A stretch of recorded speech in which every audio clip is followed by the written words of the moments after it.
What would you do if you walked into a room and your entire world shattered in one single moment?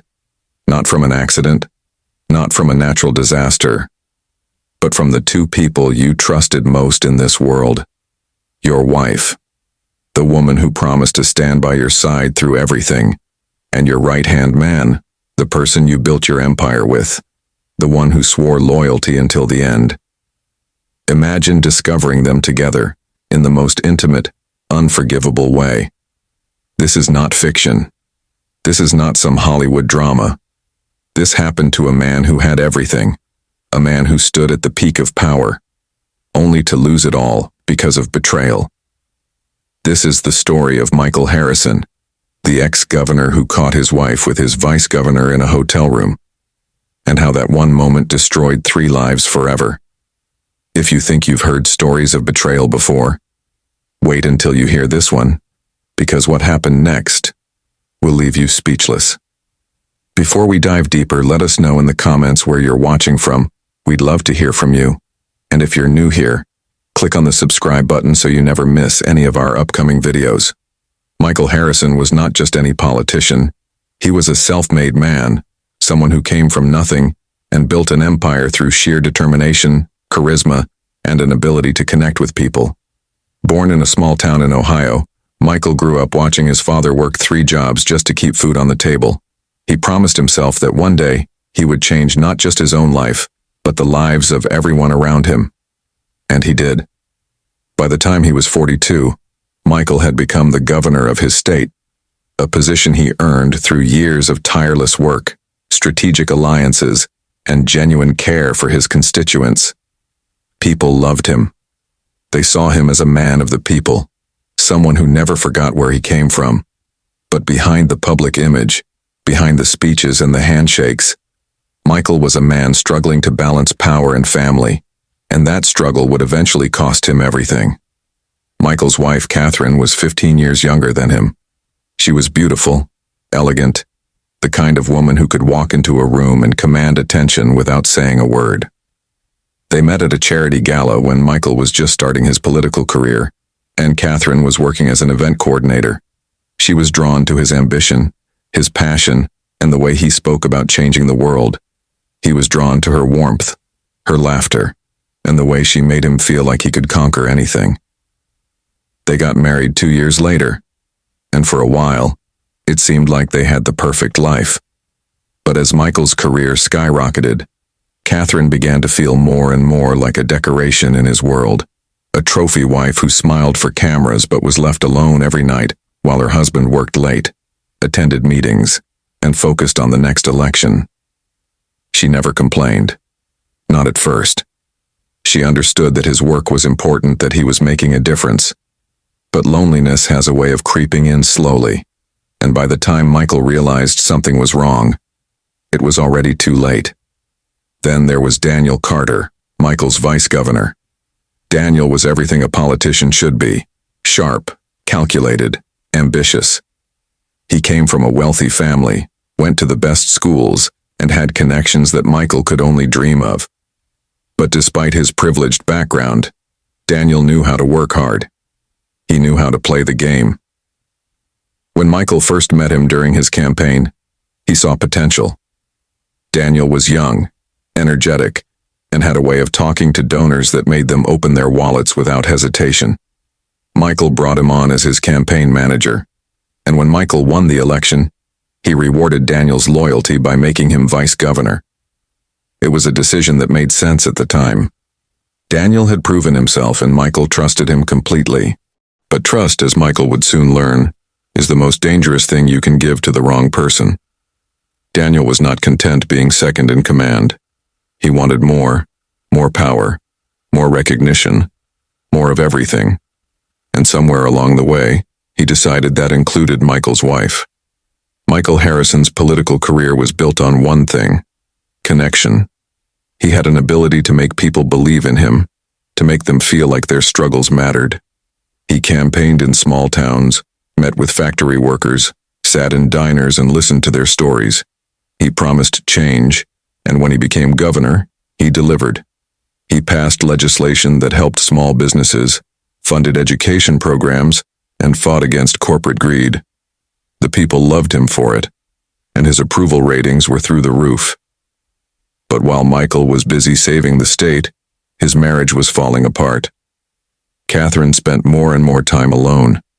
She attended events by herself, smiled for the cameras, played the role of the supportive wife, but inside, she felt invisible. Michael's schedule was relentless. 12-hour days turned into 14, then 16. Phone calls during dinner, missed anniversaries, canceled vacations. Katherine understood, or at least she tried to, but understanding does not fill the emptiness that comes from being neglected. And that's when Daniel started paying attention. It began innocently enough, or at least that's what Katherine told herself. Daniel would check in on her at events, ask how she was doing, make small talk while Michael was busy networking. He was charming, attentive, everything Michael used to be before politics consumed him. At first, Katherine appreciated the company. It was nice to have someone notice her again, to feel like she mattered. But Daniel was not just being friendly. He was patient, strategic, planting seeds that would grow into something far more dangerous. He would text Katherine occasionally, just to see how she was doing. He would offer to keep her company when Michael had late meetings. He would compliment her dress, her smile, the way she handled the pressures of being a governor's wife. And slowly, very slowly, Katherine started looking forward to those interactions. She told herself it was harmless, that she was just talking to a friend, but deep down she knew better. The human heart is funny that way. It finds warmth wherever it can, even in the most dangerous places. Michael, meanwhile, was oblivious. He trusted Daniel completely.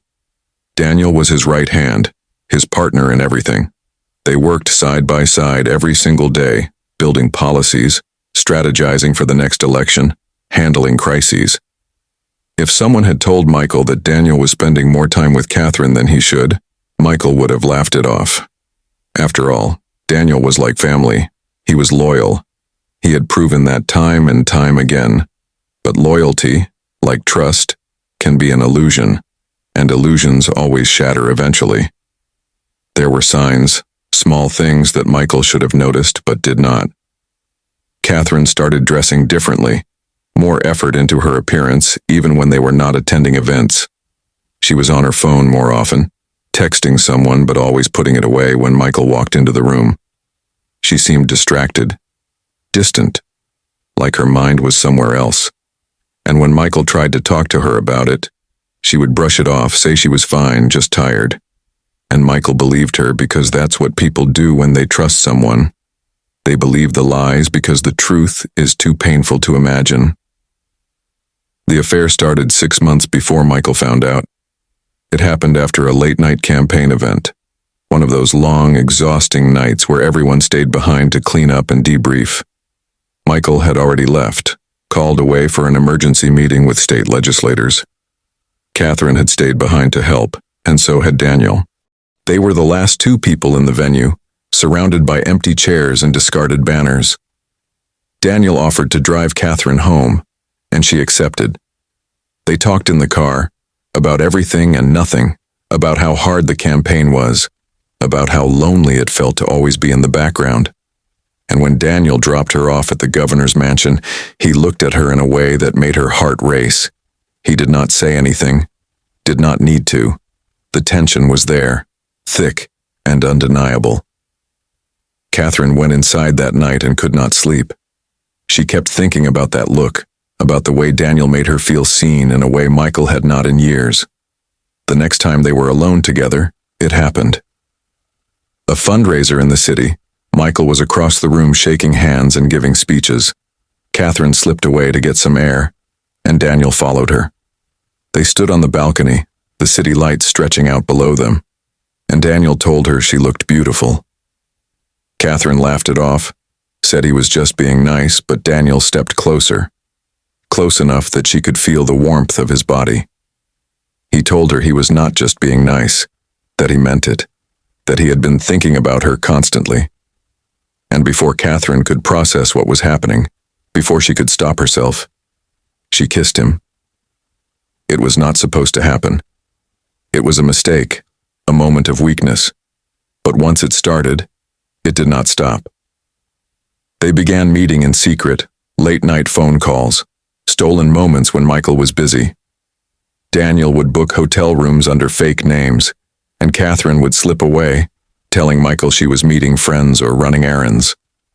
The guilt ate at her every single day, but the thrill, the attention, the feeling of being desired again, it was intoxicating. And Daniel, for his part, was careful. He knew how to keep secrets. He knew how to lie without flinching. After all, he was a politician. But secrets have a way of coming out, especially when people get careless. Katherine and Daniel started taking risks, meeting more frequently, staying out later. There were whispers, staff members who noticed things, the way Daniel looked at Katherine, the way Katherine's mood changed when Daniel was around. One of Michael's senior aides, a woman named Linda who had worked with Michael for years, started to suspect something. She did not have proof, just a gut feeling, but she kept her eyes open. She noticed how Daniel would leave events early, how Katherine would disappear around the same time. She noticed the glances, the subtle touches when they thought no one was looking. Linda did not want to believe it, but she also knew that if something was going on, Michael needed to know.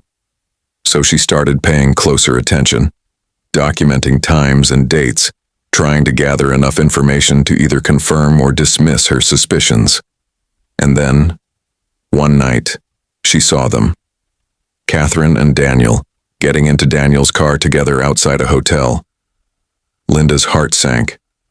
She did not want to be right, but she was. Linda struggled with what to do next. She knew that telling Michael would destroy him, but not telling him felt like a betrayal in itself. She spent sleepless nights debating whether to say something, whether to confront Katherine or Daniel first, whether to just stay silent and hope it would end on its own. But eventually, she made the decision. She could not let this continue. Michael deserved to know. So she went to Michael's office one afternoon, closed the door, and told him everything. She told him about the whispers, the late-night meetings, the hotel. Michael's face went pale. He did not want to believe it, could not believe it. Katherine would never do that to him. Daniel would never betray him like that. But Linda was not the kind of person who lied, and the way she looked at him, the sadness in her eyes, told Michael that she was telling the truth. He felt like the floor had been ripped out from under him, like he was falling and could not stop. Michael did not confront them right away. He needed to be sure. He needed to see it with his own eyes. So he started watching, paying attention to Katherine's schedule, to Daniel's movements. And sure enough, a week later, Katherine told Michael she was going to a spa day with some friends. Michael said nothing, just nodded and kissed her goodbye.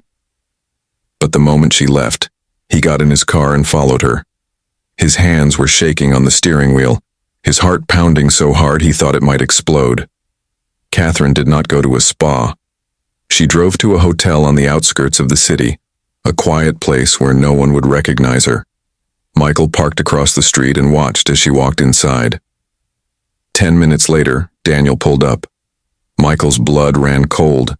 He wanted to be wrong, wanted there to be some other explanation, but there was not. He sat in that car for 30 minutes staring at the hotel entrance, his mind racing with 1,000 thoughts. Should he go in? Should he confront them? Should he just leave and pretend he did not know? But he could not do that. He had to see it. He had to know for sure. Michael got out of the car and walked into the hotel. His legs felt heavy, like he was moving through water. The lobby was quiet, just a bored desk clerk scrolling through his phone. Michael did not ask questions, did not need to. He had been a governor long enough to know how to find information when he needed it. He slipped the clerk a $100 bill and asked which room Daniel Carter had checked into. The clerk hesitated, but money talks, and a few seconds later, Michael had a room number, 3rd floor, room 312. Michael took the elevator up, each floor feeling like an eternity. His mind was blank, numb. He did not know what he was going to say, did not know what he was going to do. All he knew was that he had to see it with his own eyes. When the elevator doors opened, Michael stepped into the hallway. It was eerily quiet, just the hum of fluorescent lights and the distant sound of a television.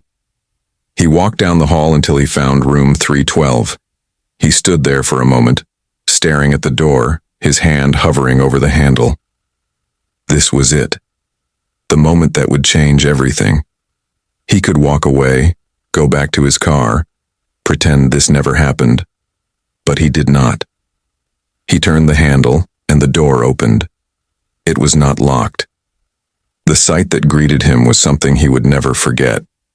Katherine and Daniel together in bed, tangled in sheets, too caught up in each other to notice the door had opened. For a moment, time seemed to stop. Michael just stood there, frozen, unable to process what he was seeing. And then Katherine looked up. Her eyes widened, her face going pale. She scrambled to cover herself, stammering Michael's name, but no words came out. Daniel sat up, and for the first time since Michael had known him, Daniel looked genuinely afraid. The room was silent except for the sound of Michael's breathing, heavy and uneven. He felt like he was going to be sick. He felt like he was going to scream, but he did neither. He just stood there staring at them, his mind trying to catch up with what his eyes were seeing. Katherine started crying, saying Michael's name over and over, reaching for him. But Michael took a step back. He could not touch her. He could not even look at her. His gaze shifted to Daniel, and in that moment, something inside Michael broke. All the years of friendship, of trust, of building something together, gone, destroyed in a single moment. Daniel, ever the politician, tried to speak. He started to say something, some excuse, some explanation, but Michael held up a hand to stop him. His voice, when he finally spoke, was quiet, almost calm. "Get dressed," Michael said. "Both of you. Get dressed and get out." Michael said. "Both of you. Get dressed and get out."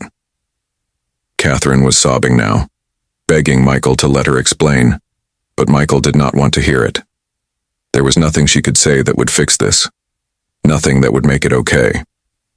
He turned and walked out of the room, leaving them there. He did not run, did not slam the door, just walked calmly back to the elevator, got in, and pressed the button for the lobby. And the moment those elevator doors closed, Michael collapsed against the wall, his chest heaving, tears streaming down his face. He had never felt pain like this.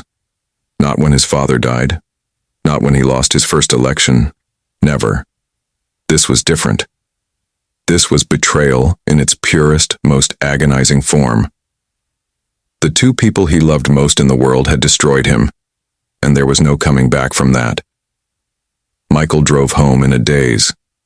He did not remember the drive, did not remember unlocking the door to the governor's mansion and walking inside. He poured himself a drink, sat down in his office, and stared at the wall. His mind was racing, but also completely blank. He kept replaying the image in his head, Katherine and Daniel together, and every time he did, it felt like a knife twisting in his chest. He thought about all the times he had trusted Daniel, all the times he had defended him when others questioned his motives. He thought about Katherine, about their wedding day, about the promises they had made to each other, and he realized that none of it had been real. Or maybe it had been real once, but it was not anymore.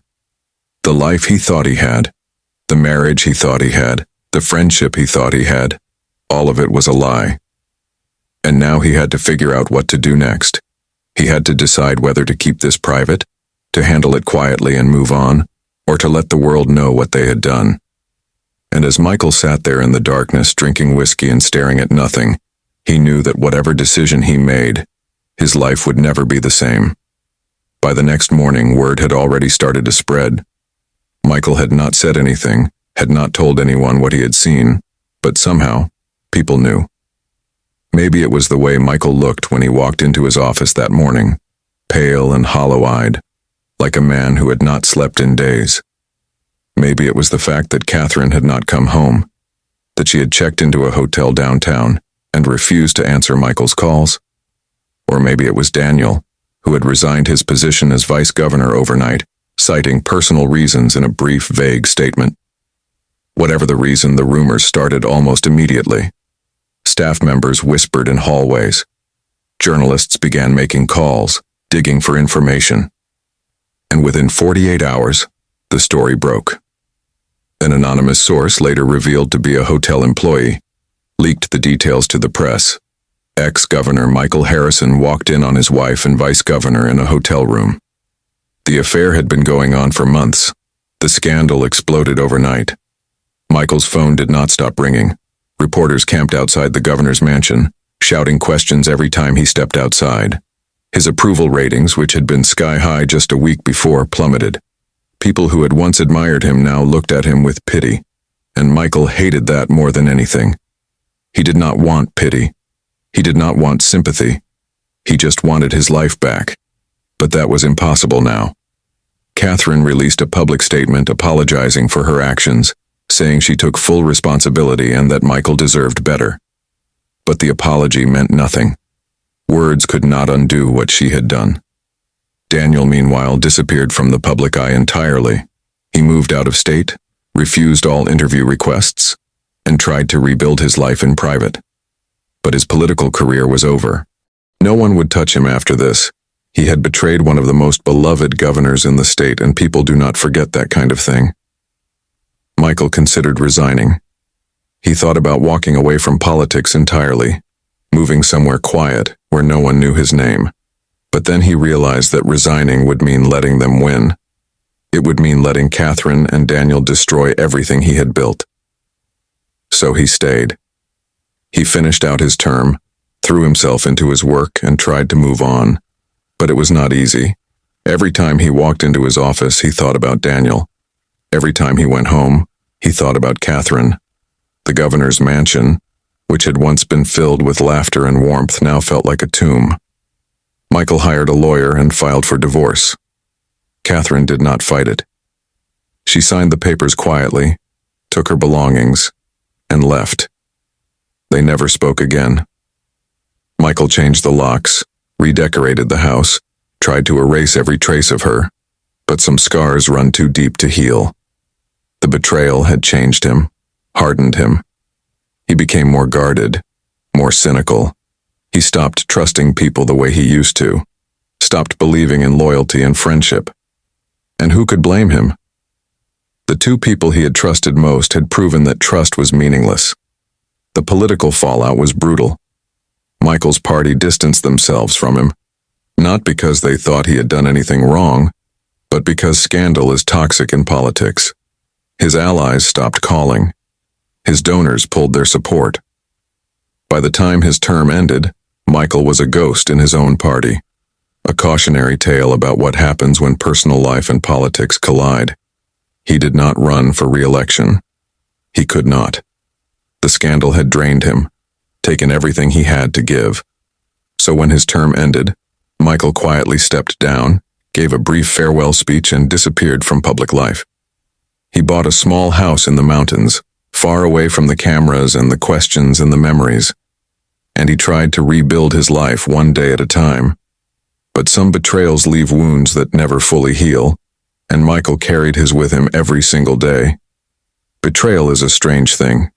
It does not just hurt in the moment. It lingers, like a poison that spreads slowly through your entire life, infecting every memory, every relationship, every moment of trust you ever had. Michael Harrison learned that the hard way. He spent years replaying that moment in the hotel room, asking himself if there were signs he should have seen, if he could have prevented it somehow. He thought about all the late nights he had spent working, all the times he had chosen politics over Katherine, all the moments he had taken Daniel's loyalty for granted, and he wondered if maybe in some twisted way he was partly to blame, not for the affair itself, that was on them, but for creating the environment where it could happen, for being so focused on his career that he forgot about the people who mattered most. But then he would remind himself that none of that justified what they did. People make choices. Katherine chose to betray him. Daniel chose to betray him. And no amount of guilt or self-blame could change that. The emotional cost of betrayal is something most people do not truly understand unless they have experienced it themselves. It is not just about the loss of a relationship.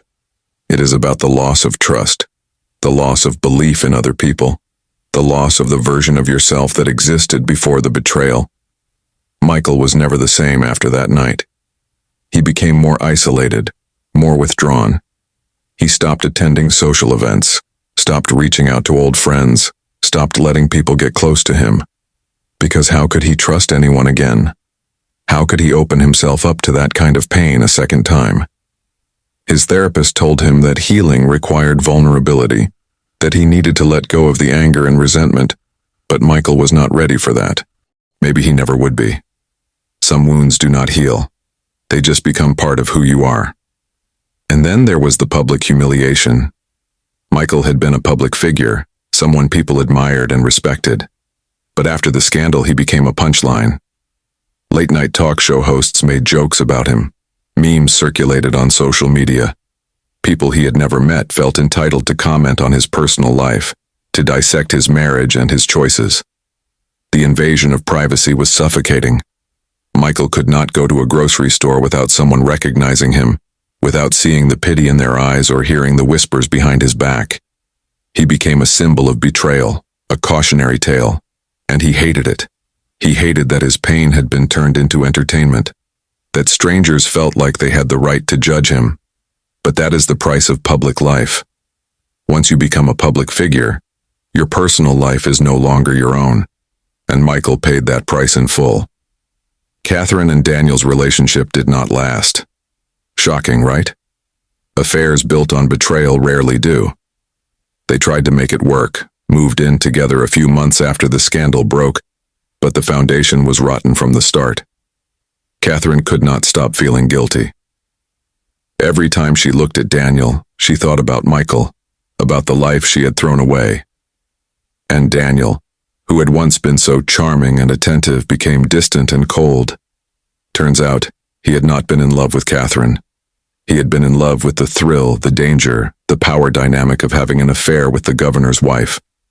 Once that was gone, once they were just two ordinary people living an ordinary life, the magic faded. They broke up less than a year later, and Katherine moved to another state, trying to escape the shadow of what she had done. She changed her name, got a job in a bookstore, lived a quiet, anonymous life, but the guilt never left her. She wrote Michael letters, dozens of them, apologizing, begging for forgiveness, but she never sent them. What was the point? Some apologies come too late. Daniel, on the other hand, tried to rebuild his political career. He moved to a different state, started working as a consultant, tried to rebrand himself, but no one would hire him. His reputation preceded him. People remembered what he had done, and in politics, betrayal is the one sin that can never be forgiven. So Daniel eventually gave up on politics altogether. He took a corporate job, got married to someone new, had kids, tried to live a normal life. But he carried the weight of what he had done, just like Katherine did. He thought about Michael sometimes, about the friendship they had once had, and he wondered if Michael had ever forgiven him. Deep down, he knew the answer. Some betrayals are too deep to forgive. And Daniel would spend the rest of his life living with that knowledge. Think about it for a moment. If you were Michael Harrison, what would you have done? Would you have been able to forgive? Would you have walked away quietly? Or would you have made them pay? Would you have stayed in politics? Or would you have given up everything and started over? These are not easy questions, and there are no right answers. But they are worth asking. Because betrayal is not just something that happens to other people. It can happen to anyone, at any time, from the people you least expect. And when it does, the way you respond defines who you are. Michael chose to rebuild, to keep moving forward even when it felt impossible. He did not let the betrayal destroy him completely, even though it came close. And maybe that is the real lesson here. Betrayal will wound you. It will change you. It will leave scars that never fully fade. But it does not have to define you. You get to decide how your story ends. 5 years after the scandal, Michael Harrison was sitting on the porch of his mountain cabin, watching the sun set over the valley. He was 53 years old now, his hair graying at the temples, lines etched into his face from years of stress and heartbreak. He had lived a quiet life since leaving politics, spending his days hiking, reading, doing small woodworking projects in his garage. It was a simple life, a far cry from the chaos and power of his governor days, but it was his, and slowly, painfully, he had started to find peace. Not the kind of peace that erases the past, but the kind that allows you to coexist with it. He thought about Katherine and Daniel sometimes, less often now than he used to, and when he did, the anger had faded into something softer, something closer to sadness. He did not forgive them, not really, but he had stopped letting the betrayal consume him, and that in itself was a kind of victory. Michael never remarried. He dated a few people over the years, met women who were kind and intelligent and interested in him, but he could never fully open up. The walls he had built after the betrayal were too high, too strong. He told himself that maybe one day he would be ready to trust someone again, to let someone in. But that day had not come yet. And maybe it never would. Some people heal from betrayal and move on. Others carry it with them forever, a permanent scar that shapes every relationship they have. Michael was somewhere in between. He had learned to live with the pain, to function despite it, but he had also accepted that he would never be the same person he was before. And maybe that was okay. Maybe you are not supposed to be the same after something like that. Maybe the point is to keep moving forward, even when part of you is still stuck in that hotel room, staring at the wreckage of your life. Katherine reached out to Michael one last time, 7 years after the scandal. She sent him a letter, handwritten 8 pages long. In it, she told him everything, how sorry she was, how the guilt had destroyed her, how she thought about him every single day. She told him that she understood if he never forgave her, but she needed him to know that she regretted it more than anything she had ever done. She told him that the affair had not been about him, that it had been about her own emptiness, her own loneliness, her own mistakes. She told him that she hoped he had found happiness, that he had found peace, and that she wished things could have been different. Michael read the letter sitting at his kitchen table, a cup of coffee growing cold in front of him. He read it 3 times, each word cutting deeper than the last. And when he was finished, he folded the letter carefully, put it back in the envelope, and placed it in a drawer. He did not respond. He did not know what to say. Part of him wanted to tell her that he forgave her, that he understood, that he had moved on. But that would have been a lie. He had not forgiven her. He did not know if he ever would. And he had moved on, but not in the way she might have hoped. He had moved on by learning to live without her, by building a life that did not include her. And that was the best he could do. Daniel never reached out. He never apologized, never tried to explain himself. Maybe he was too ashamed. Maybe he thought there was nothing he could say that would make a difference. Or maybe he just did not care. Michael did not know, and over time he stopped wondering. The truth was, Daniel's betrayal had hurt just as much as Katherine's, maybe even more, because they had been friends. Real friends, or at least Michael had thought they were. But Daniel had proven that friendship meant nothing to him, that loyalty was just a word. And Michael had learned a hard lesson from that. People will betray you. Even the ones you trust most, even the ones you would do anything for. And when they do, you have 2 choices. You can let it destroy you, or you can let it teach you. Michael chose the latter. He became more careful about who he let into his life, more selective about who he trusted. He stopped believing in blind loyalty and started believing in actions over words. And maybe that made him more cynical, more guarded, but it also made him stronger. The hardest part of betrayal is not the act itself. It is everything that comes after. The sleepless nights, the constant replaying of events in your mind, the questioning of every memory, every conversation, every moment you thought was real. It is the loss of innocence, the realization that the world is not as safe or as trustworthy as you thought. Michael had lost that innocence in a hotel room 5 years ago, and he had spent every day since trying to rebuild some version of himself that could exist in a world where betrayal was possible. And he had succeeded, more or less. He was not the same man he had been before. He was harder, more cautious, less willing to give people the benefit of the doubt. But he was also wiser, more resilient, more aware of his own strength. He had survived something that should have destroyed him, and that meant something. It meant he was stronger than he thought. It meant he could survive anything. As Michael sat on his porch that evening, watching the sun dip below the mountains, he thought about his life. He thought about the highs and the lows, the victories and the losses, the love and the betrayal. And he realized something important. His life had not ended in that hotel room. It had changed, yes. It had been broken and reshaped into something different. But it had not ended. He was still here, still breathing, still moving forward. And maybe that was enough. Maybe survival was its own kind of victory. Maybe the point was not to avoid pain or betrayal or heartbreak, but to learn how to keep living despite them. And Michael had done that. He had kept living, and he would continue to keep living one day at a time for the rest of his life. So let me ask you something. If you were in Michael Harrison's shoes, what would you have done? Would you have confronted them immediately, or would you have walked away?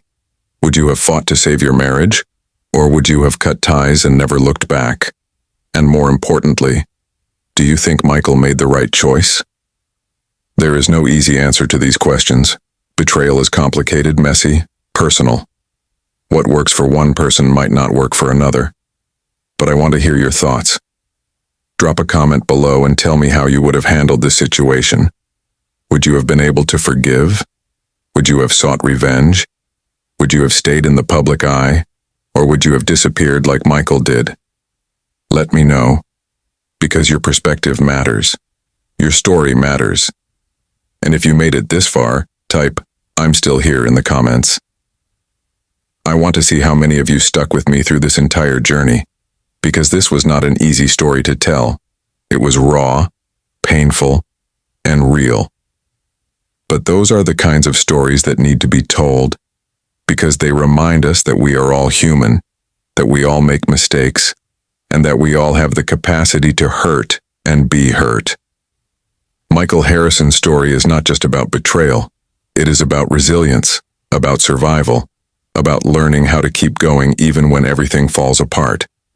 And that is a lesson we can all learn from. This story is proof that betrayal does not just destroy marriages. It destroys empires, careers, friendships, and entire lives. But here is what I want you to take away from this. Michael Harrison survived. He did not let the betrayal define him completely.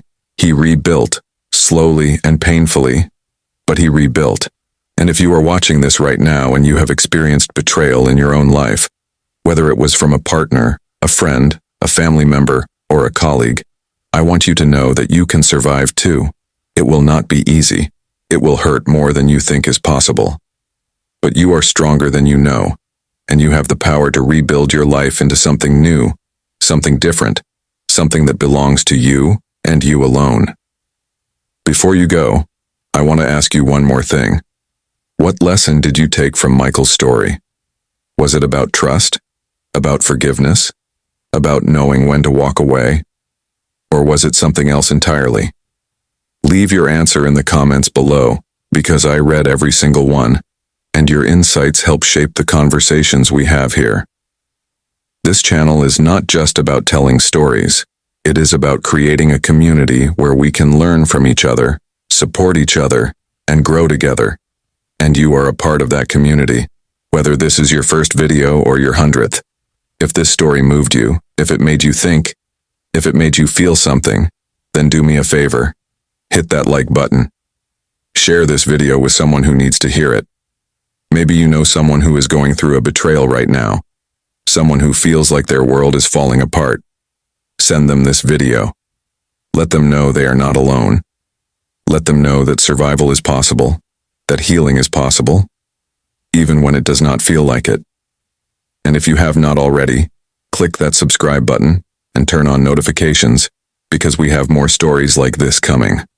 Stories about real people, real struggles, real triumphs. Stories that matter.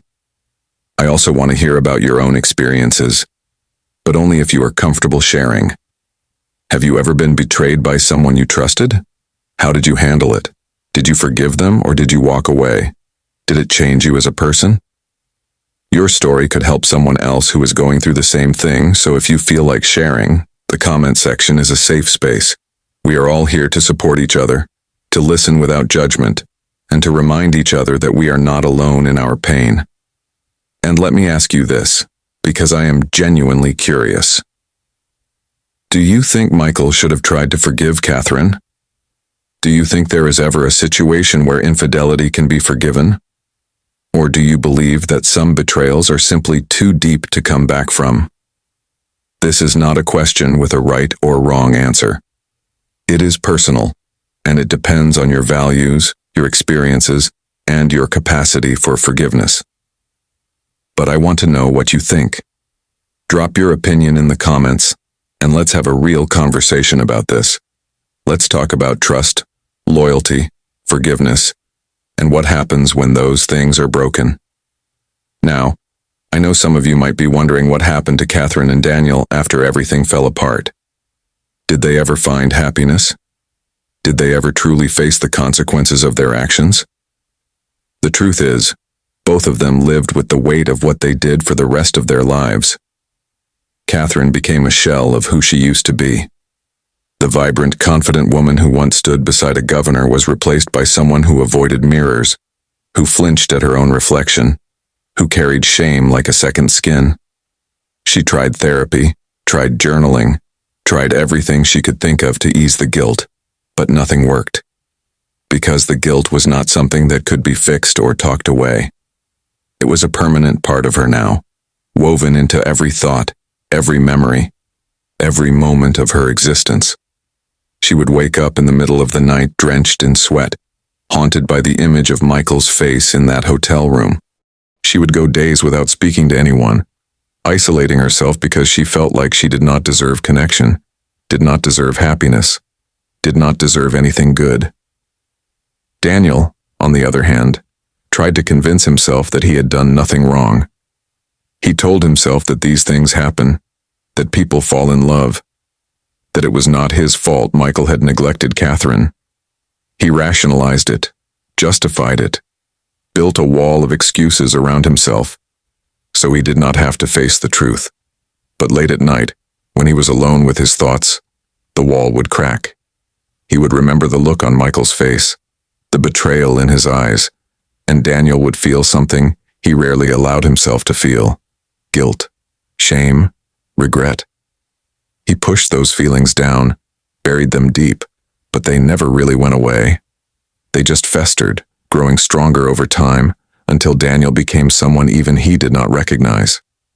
His new wife noticed it, the way he would stare off into space, the way he would flinch when someone mentioned politics or loyalty. She asked him about it once, and Daniel brushed it off, said it was nothing. But it was not nothing. It was everything. And it followed him everywhere he went. The thing about betrayal is that it does not just affect the person who was betrayed. It affects everyone involved.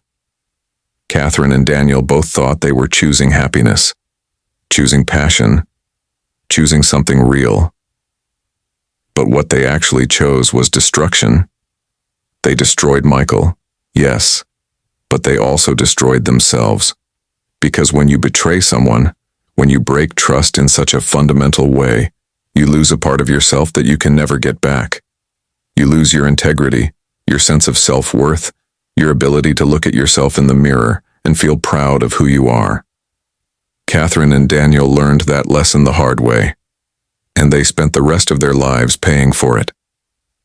But here is the thing that no one talks about when it comes to betrayal.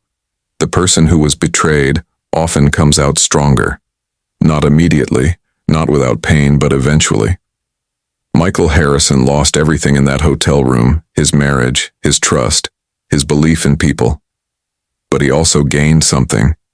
He gained clarity. He gained strength. He gained an understanding of who he really was, stripped of all the titles and the power and the public persona. And in that understanding, he found a kind of freedom. He no longer had to perform, no longer had to be the governor, the husband, the leader. He could just be Michael, flawed, broken, but still standing.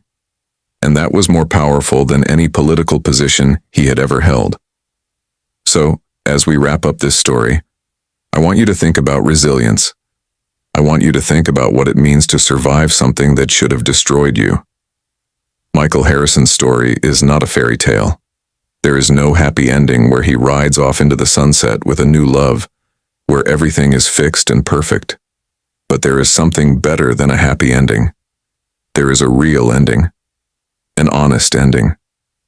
Michael survived, and he built a life that was his own. He learned to live with the scars, to carry the pain without letting it consume him. And that, more than anything else, is what true strength looks like. If you have watched this entire video, if you have stayed with me through this long emotional journey, then thank you. Thank you for caring enough to hear Michael's story, to understand his pain, to reflect on what betrayal really means. This is not just entertainment. This is real life. These are real emotions, real consequences, real people trying to navigate impossible situations. And by watching, by engaging, by commenting and sharing, you are helping to create a space where these stories can be told, where people can feel less alone in their struggles. So here is my final question for you. What will you do differently after hearing this story? Will you hold your loved ones a little closer? Will you be more careful about who you trust?